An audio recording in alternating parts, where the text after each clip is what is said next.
Monsieur le Président, je voudrais souligner à la haute attention de la communauté internationale une situation qui s'est développée ces dernières semaines à la frontière haïtiano-dominicaine, créant un malaise inutile entre les deux républiques qui se partagent l'île.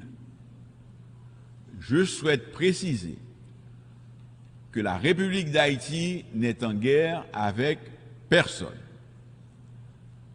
Les Haïtiens sont un peuple généreux et solidaire qui croit au dialogue et à la possibilité de partager équitablement des ressources communes sans heurts et dans le respect mutuel. Je suis venu vous dire que nous n'avons pas de jugement ni d'intention qui peuvent préjudicier ceux qui sont nos voisins, avec nous partageons l'île d'Haïti, avec qui nous sommes appelés à vivre et à progresser.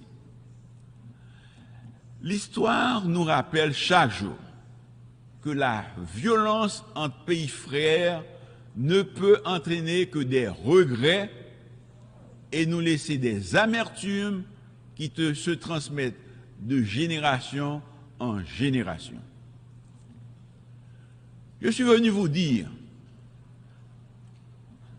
et surtout vous transmettre le message du peuple haïtien dans son ensemble. La rivière qu'on appelle la rivière Massacre,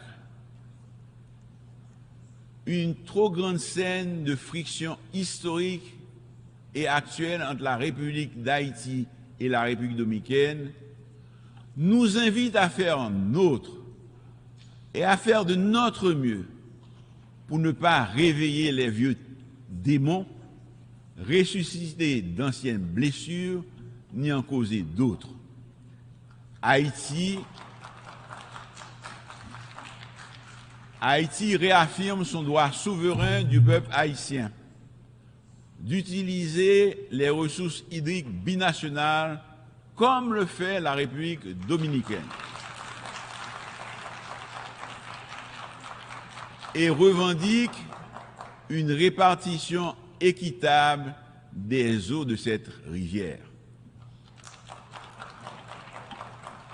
Le peuple haïtien choisit la voie du dialogue et de la négociation pour régler pacifiquement le différend dans le respect des instruments juridiques internationaux déjà signés de bonne foi entre les deux États en 1929 et en 2021. Monsieur le Président,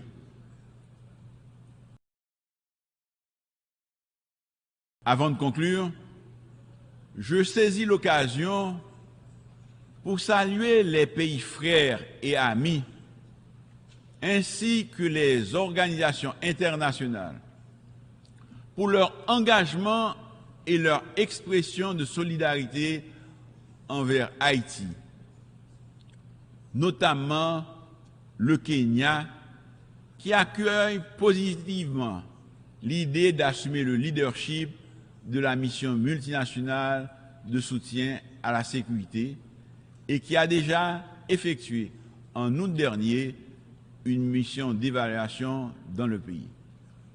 Nous remercions aussi le CARICOM et les éminentes personnes. Monsieur le Président,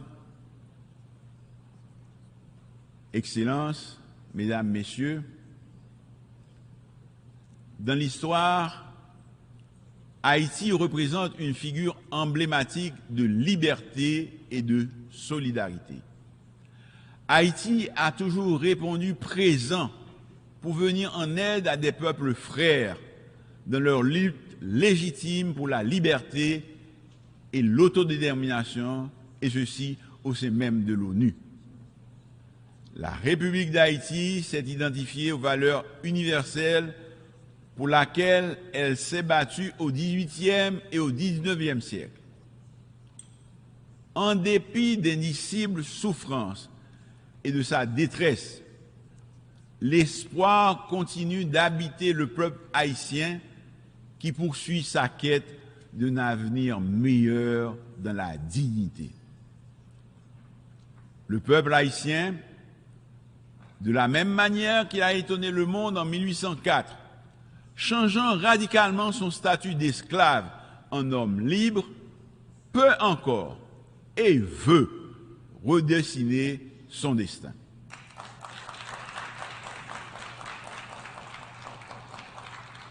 Je sollicite cet appui, cette solidarité fraternelle, afin de nous aider à tourner cette page sombre.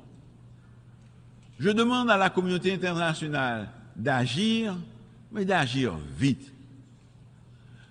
Vive le réchauffement des relations avec notre alma mater, l'Afrique. Vive la coopération internationale. Vive Haïti. Je vous remercie.